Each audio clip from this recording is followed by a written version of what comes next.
Hello students, welcome to Harshita commerce classes. मैं हर्षिता गुप्ता। आज के हमारे लेक्चर का टॉपिक है इनकम फ्रॉम कैपिटल गेन। ये यूनिट 2 है और यूनिट 2 में आपको पता है कि 5 हेड्स ऑफ इनकम है। Income from salary, income from house property, income from PGBP and income from capital gain, income from other sources. So income from salary के कुछ वीडियोस मैंने डाले हुए हैं, चूँकि करंट टाइम पे मैं ये टॉपिक पढ़ा रही हूँ अपनी क्लास में, अपने बैच में। सो मैंने सोचा पहले मैं इसके वीडियोज़ आपको अपलोड कर दूँ, तो ताकि जो मेरे बैच के स्टूडेंट्स भी हैं तो उनके लिए भी बेनिफिशियल रहे और मेरा साथ साथ ये यूनिट हो जाए। तो जैसे ये मेरी कवर अप हो जाएगा उसके बाद मैं पीछे के दोनों जो मेरे टॉपिक हैं मैं उसके वीडियोस ज़रूर अपलोड करूँगी।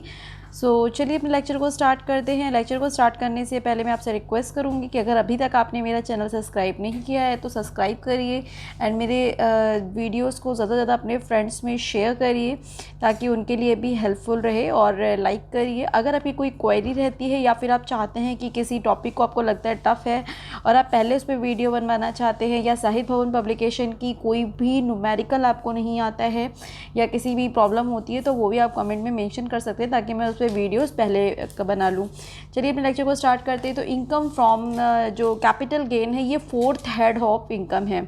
ये सेक्शन 45 से स्टार्ट होता है 55 तक। चलिए जैसे कि अगर हम आपको बता दें, हमारे इनकम के 5 हेड्स होते हैं। Income from salary, income from house property, income from PGBP, income from capital gain, income from other sources. तो जो ये मैं आपको आज हेड स्टार्ट कर रही हूँ ये 4th हेड ऑफ इनकम है।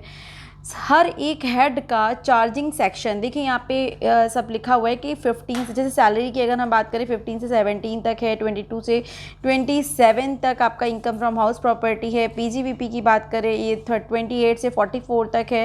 ये 45 से 55 तक कैपिटल गेन है एंड 56 से 59 तक जो है इनकम फ्रॉम अदर सोर्सेज है। सो ये सारे सेक्शंस आपको याद होने चाहिए क्योंकि सेक्शन से एमसीक्यू ज़रूर आता है। आज का जो हमारा टॉपिक है वो है हमारा इनकम फ्रॉम कैपिटल गेन, तो हम सिर्फ उसी की बात करेंगे। इनकम फ्रॉम कैपिटल गेन क्या होता है हम इसके बारे में बात करेंगे। ये सेक्शन जो है चार्जेबिलिटी सेक्शंस का 45 है क्योंकि ये 45 से स्टार्ट होता है 55 तक। एंड जो डीमिंग प्रोविजंस किए गए हैं वो section 46, 46A, 50B, 50C, 50CA, 50D। अगर हम बात करें कि जो कैपिटल गेन की डिडक्शन अलाउ होती है वो 48A और क्लॉज 1 में, क्लॉज 2 में, 54 में। अगर हम बात करते हैं डिडक्शन नॉट अलाउड, तो वो कहाँ पे अलाउड नहीं होती है, 48 में ओनली। एंड उसके अलावा अदर प्रोविजंस भी किए गए हैं, उसके लिए ये सारे सेक्शंस बनाए गए हैं। चलिए अपने लेक्चर को आगे कंटिन्यू करते हैं। सो आज हम समझेंगे कि बेसिकली थ्योरेटिकल कॉन्सेप्ट समझना स्टूडेंट्स बहुत ज़रूरी है। अगर आपको न्यूमेरिकल अच्छे से आना चाहिए उसके लिए हमें थ्योरिकल समझना है। तो सबसे पहले हम बात करें कि कैपिटल गेन क्या है, मतलब हम किस चीज़ को कैपिटल गेन में काउंट करेंगे और उससे अगर हमारी इनकम होती है तो हम उसको इनकम फ्रॉम कैपिटल गेन मतलब 4th हेड में उस इनकम को चार्ज करेंगे, मतलब वो 4th हेड में टैक्सेबल होगी। तो कैपिटल गेन में जैसे कि 2 वर्ड्स हैं, कैपिटल एंड कैपिटल का मतलब क्या होता है, कैपिटल का यहाँ पे मतलब है कैपिटल एसेट से। जब कैपिटल एसेट्स को हम ट्रांसफ़र करते हैं, क्या करेंगे, जब हम कैपिटल एसेट्स को किसी को भी ट्रांसफ़र करते हैं तब हमें जो भी गेन राइज होता है, जैसे कि फॉर एग्जांपल आज हमने कोई प्रॉपर्टी जो है वो 10,000 की परचेज़ की। अब हमने उसको 5 साल के लिए अपने पास रखा, तो ये जो पीरियड हम अपने पास उसको रख रहे हैं उसको कहते हैं होल्डिंग पीरियड। कितने साल के लिए हमने उसको होल्ड किया, फिर 5 साल बाद हमने किसी फ्रेंड को या किसी अननोन को उसको जो है वो 50,000 में ट्रांसफ़र कर दिया। देखिए कैपिटल गेन में कभी सेल नहीं होती है, क्या होता है, हम अपनी कैपिटल एसेट्स को ट्रांसफ़र करते हैं। तो जब भी हम ट्रांसफ़र करें, अब देखिए जब हमने उसको परचेज़ किया था तो उसकी वैल्यू 10,000 थी, but at the present time उसकी वैल्यू 50,000 होगी। तो हमें यहाँ पे कैपिटल गेन कितना हुआ ट्रांसफ़र पे, 40,000। तो ये होती है कैपिटल गेन, ठीक है। सो अभी यहाँ पे एक वर्ड हमने सीखा कि कैपिटल एसेट्स को अगर हम ट्रांसफ़र कर रहे हैं तो हमें कैपिटल गेन होगा। सो हमें ये चीज़ हमेशा ध्यान में रखनी है और हम इसी में यही सारी चीज़ें डिस्कस करेंगे। तो सेक्शन 45 की अगर हम स्टूडेंट बात करें तो सेक्शन 45 प्रोवाइड करता है एनी प्रॉफिट, कोई भी प्रॉफिट और कोई भी गेन अगर हमें राइज हो रहा है from the transfer of the capital assets. अगर हमारे कैपिटल एसेट्स के ट्रांसफ़र होने पर अगर हमें कोई भी गेन या प्रॉफिट राइज होता है तो वो सेक्शन 45 में चार्जेबल होता है और उसको हम लोग कहते हैं कैपिटल गेन। ठीक है, तो चार्जिंग जो सेक्शन होता है टू टर्म्स में जो इंपॉर्टेंट होते हैं चार्जिंग सेक्शन में, एक तो कैपिटल एसेट्स एंड ट्रांसफ़र। तो हमें इन दोनों का मतलब समझना है कि ट्रांसफ़र क्या है और कैपिटल एसेट्स क्या है। आज हम जो सिंपल से बात करेंगे वो कैपिटल एसेट्स के बारे में बात करेंगे। ऊपर देखिए एक चार्ट बना हुआ है स्टूडेंट, इस चार्ट को हम पहले आपसे थोड़ा सा डिस्कस कर लेते हैं ताकि थोड़ा सा कॉन्सेप्ट आपको क्लियर हो जाए। देखिए यहाँ पे लिखा है holding period, period of holding. Period of holding को सेक्शन 2 के सबसेक्शन 42A में डिफाइन किया गया है। सेक्शन स्टूडेंट ज़रूर याद रखिएगा, अगर आपका पेपर का पैटर्न MCQ है तो सेक्शन आपसे ज़रूर पूछा जाता है और ये भी आपसे ज़रूर पूछा जाएगा कि कितने टाइम पीरियड के लिए होल्ड कर रहे हैं। तो वो लॉन्ग टर्म कैपिटल, देखिए कैपिटल गेन जो बेसिकली होता है वो 2 टाइप का होता है, long term capital gain and short term capital gain. Long term capital gain and short term capital gain जो होता है वो हम किस बेस पे डिसाइड करेंगे कि लॉन्ग टर्म कैपिटल गेन हो रहा है या शॉर्ट टर्म कैपिटल गेन हो रहा है। तो ये हम उस एसेट्स के होल्डिंग पीरियड पे जो होता है वो बेस्ड होता है कि हम उसको कितने टाइम पीरियड के लिए अपने पास होल्ड करके रख रहे हैं। ठीक है, so holding period of holding the assets is defined under section 2 के सबसेक्शन 42 के ए में। अब हम बात कर लेते हैं 3 चीज़ें। सबसे पहले देखिए एक रेड ब्लॉक में 3 चीज़ें लिखी है, सिक्योरिटी अदर देन यूनिट, मतलब यूनिट को छोड़कर जितनी भी सिक्योरिटी है जो लिस्टेड है, listed security listed in recognised stock exchange, मतलब जो SEBI security exchange board of India से लिस्टेड है वो सारी security. Unit of equity oriented fund, unit हमें कौन सी लेनी है, इक्विटी ओरिएंटेड फंड या unit of UTI, unit trust of India की। ठीक है, एंड जीरो कूपन बॉन्ड। अगर ये 3 तरीके की सिक्योरिटी में हम इन्वेस्टमेंट कर रहे हैं, ठीक है, उन कैपिटल में इन्वेस्टमेंट कर रहे हैं, तो अगर ये जितनी भी जैसे सिक्योरिटी हो गया, unit of equity oriented fund हो गया, यूनिट ऑफ यूटीआई हो गया, ये जीरो कूपन बॉन्ड हो गया, ये अगर हमारे पास लेस देन 12 मंथ रहती हैं, मतलब 12 महीने से कम अगर हम इसको अपने पास रखते हैं, मतलब मान लीजिए हमने आज ख़रीदा, हमने इसको 6 महीने बाद ट्रांसफ़र कर दिया, ये 7 महीने बाद कर दिया, ये 11 महीने बाद कर दिया, मतलब 12 महीने से कम अगर हमारे पास रहती है तो उसके ट्रांसफ़र पे विद इन 12 मंथ में हम अगर उसका ट्रांसफ़र कर देते हैं तो उस पर जो भी गेन होता है उसको कहते हैं हम लोग short term capital gain.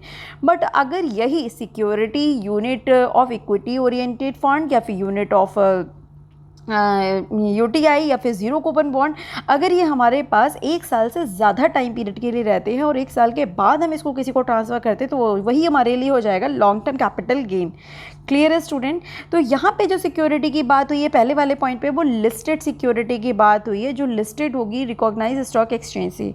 Second वाले में देखिए ग्रीन वाले बॉक्स में 2 चीज़ें हैं, अनलिस्टेड शेयर्स या फिर लैंड एंड बिल्डिंग और बोथ, मतलब अगर अनलिस्टेड शेयर्स है हमारे पास, लैंड है या कोई बिल्डिंग है, तो उसका होल्डिंग पीरियड क्या है, अगर वो 24 महीने से कम हमारे पास रहती है और उसको हम ट्रांसफ़र कर देते हैं तो वो हमारे लिए शॉर्ट टर्म कैपिटल गेन होता है। बट अगर 24 महीने, मान लीजिए हमने कोई बिल्डिंग खरीदी आज और हमने उसको 2 साल 3 महीने अपने पास रखा, तो 2 साल से ऊपर मतलब 24 महीने से ऊपर अगर हमारे पास वो सिक्योरिटी रहती है उसके बाद हम किसी को ट्रांसफ़र करते हैं तो वो क्या हो जाता है, लॉन्ग टर्म कैपिटल गेन।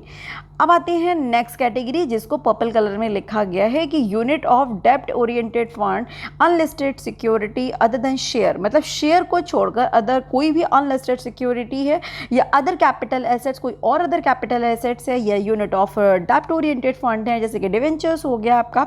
सो इस तरीके के जो अगर ये 3 चीज़ें अगर होती हैं तो ये अगर लेस देन 36 मंथ हमारे पास रहती हैं तो वो शॉर्ट टर्म कैपिटल गेन होगा, अगर मोर देन 36 मंथ रहती है तो वो लॉन्ग टर्म कैपिटल गेन होगा। सो आई होप कि आपको ये यहाँ पे क्लियर हो गया कि शॉर्ट टर्म कैपिटल गेन हम कब काउंट करेंगे, लॉन्ग टर्म। देखिए बेसिकली होता क्या है कि कैपिटल एसेट्स जो होता है वो हम लोग कहाँ पे इन्वेस्टमेंट कर रहे हैं ये इस पे डिपेंड कर रहा है। अब इन्वेस्टमेंट कहाँ पे कर रहे हैं, कितने पीरियड के लिए हमने उस इन्वेस्टमेंट को अपने पास होल्ड पे रखा, वो लिस्टेड शेयर है अनलिस्टेड शेयर है, तो ये डिपेंड करेगा। अब हम उसी के बिहाफ पे हम लोग ये डिसाइड करते हैं कि हमारा जो कैपिटल गेन है वो लॉन्ग टर्म है या शॉर्ट टर्म है, क्योंकि दोनों को कैलकुलेट करने का फॉर्मेट भी अलग अलग होता है।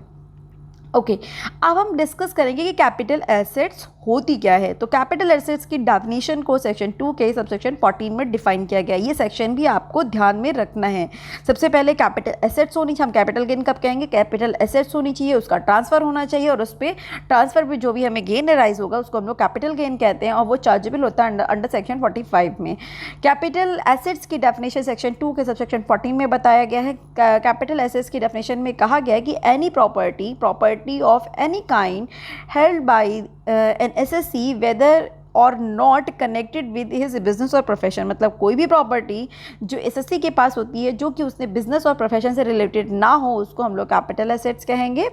या फिर any security held by the foreign institutional investor which has invested in such security according to the SEBI regulation.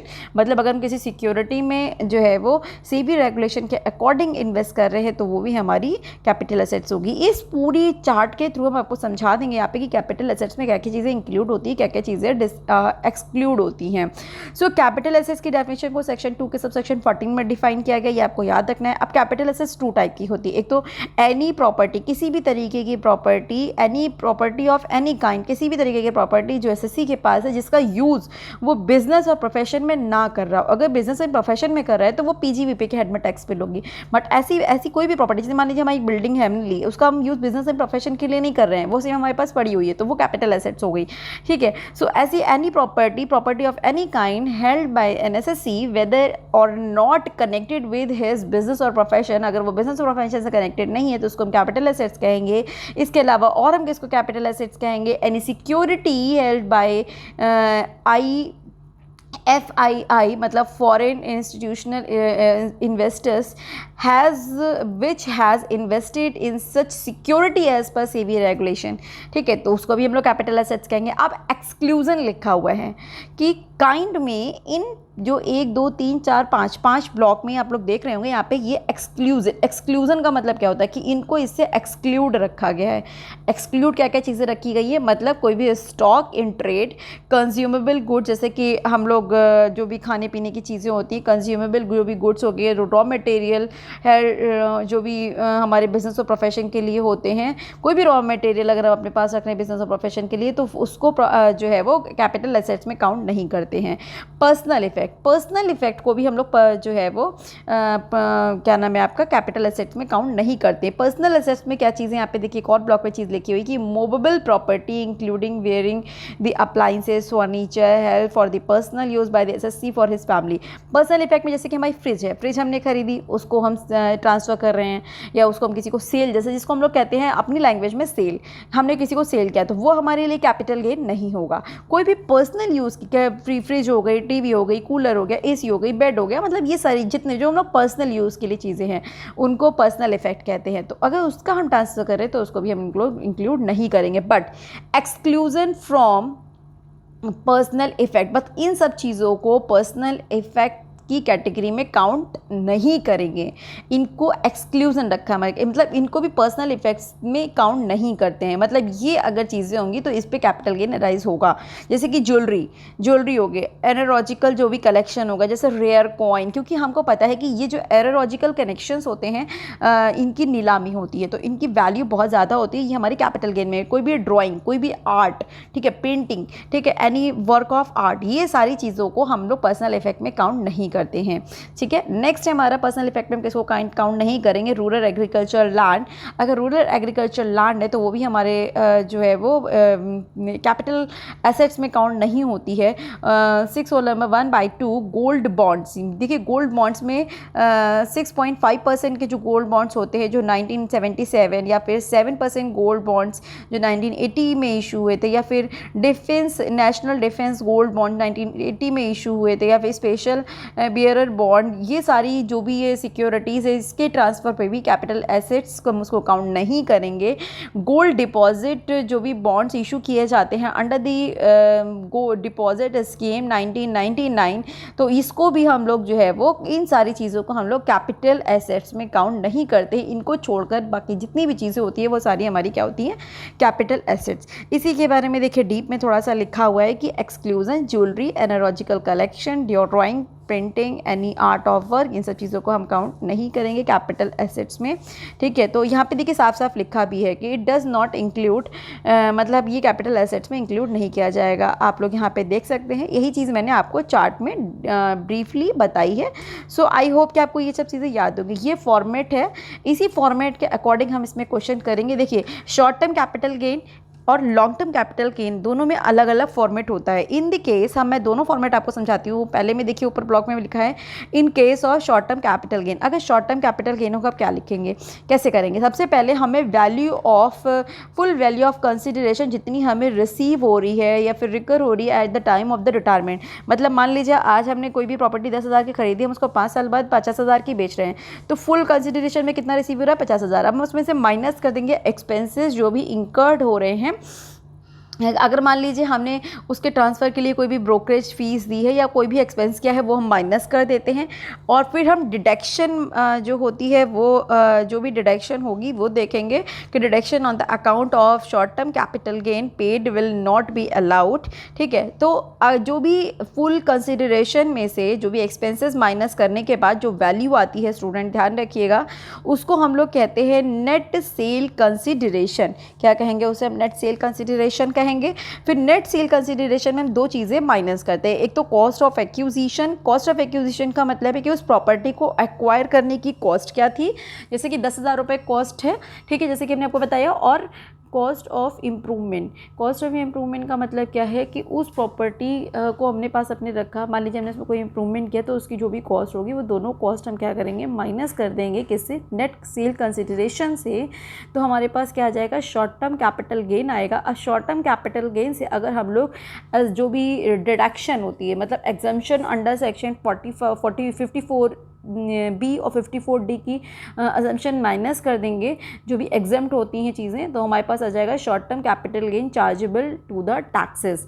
ठीक है, एंड नेक्स्ट अगर हम लोग बात करते हैं लॉन्ग टर्म कैपिटल गेन की, तो लॉन्ग टर्म कैपिटल गेन में भी वैसे ही होता है। पहला स्टेप तो पूरा यही तक फॉलो होगा, मतलब हमारा फुल कंसिडरेशन की जो भी वैल्यू आ रही है उसमें से हम लोग एक्सपेंसेस माइनस करेंगे, जो भी एक्सपेंसेस होंगे। फिर हमारे पास आ जाएगा net sale consideration. Net sale consideration में से हम माइनस करेंगे, यहाँ पे दो कॉस्ट माइनस होती है, cost of acquisition, cost of improvement. ठीक है, but long term capital gain जब हम फाइंड करेंगे स्टूडेंट, तो वहाँ पे दो कॉस्ट होती है, कॉस्ट ऑफ एक्विजिशन। और कॉस्ट ऑफ एक्विजिशन निकालने का यहाँ पे एक फॉर्मूला होता है, cost of acquisition into ICII for the year of which year transfer. मतलब मान लीजिए जैसे कॉस्ट ऑफ एक्विजिशन 10,000 है, अब हम ट्रांसफ़र कर रहे हैं 2020 में। ठीक है, और जब हमने उसको ख़रीदा था उस ईयर का जो CI मतलब इंडेक्स नंबर जो होगा, कॉस्ट इंडेक्स नंबर जो होगा, वो उससे हम डिवाइड कर देंगे। तो हमारे पास इस तरीके से इसमें कैलकुलेशन के थ्रू हमारा कॉस्ट ऑफ मतलब इंडेक्स्ड कॉस्ट ऑफ एक्विजिशन निकालते हैं, वो माइनस करते हैं। फिर इंडेक्स कॉस्ट ऑफ इम्प्रूवमेंट निकालते हैं, उसको भी सेम फार्मूले से जो है वो कैलकुलेट करते हैं। जो भी कॉस्ट ऑफ इम्प्रूवमेंट होगी उसको मल्टीप्लाई करेंगे जिस ईयर हम ट्रांसफ़र कर रहे हैं उस ईयर के इंडेक्स नंबर से। देखिए ये इंडेक्स टेबल है, ठीक है, जिसको हम लोग कहते हैं कॉस्ट इन्फ्लेशन इंडेक्स। ठीक है, अब मान लीजिए हम ट्रांसफ़र कर रहे हैं 2020 में, तो 2019 में मतलब 19 में ट्रांसफ़र कर रहे हैं। अभी 2019-20 का नोटिफाइड नहीं है, 18-19 का है, तो उसका क्या होगा 280। अब 280 को हम डिवाइड किससे करेंगे? जिस ईयर हमने उसको परचेज़ किया। मान लीजिए हमने 780 में परचेज़ किया, तो उस समय का इंडेक्स कितना है? 129। जो कॉस्ट ऑफ इम्प्रूवमेंट होगी उसको मल्टीप्लाई कर देंगे करंट ईयर के कॉस्ट इन्फ्लेशन इंडेक्स से और डिवाइड कर देंगे जिस ईयर हमने उसको परचेज़ किया है या फिर जिस ईयर हमने इम्प्रूवमेंट किया है।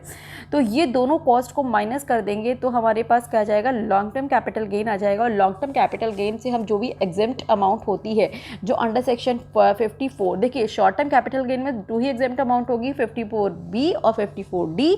But long term capital gain में 54, 54B, D, E, C और E, F ये सारी चीज़ें आप माइनस कर देंगे तो हमारे पास आ जाएगा लॉन्ग टर्म कैपिटल गेन जो चार्जेबल होता है।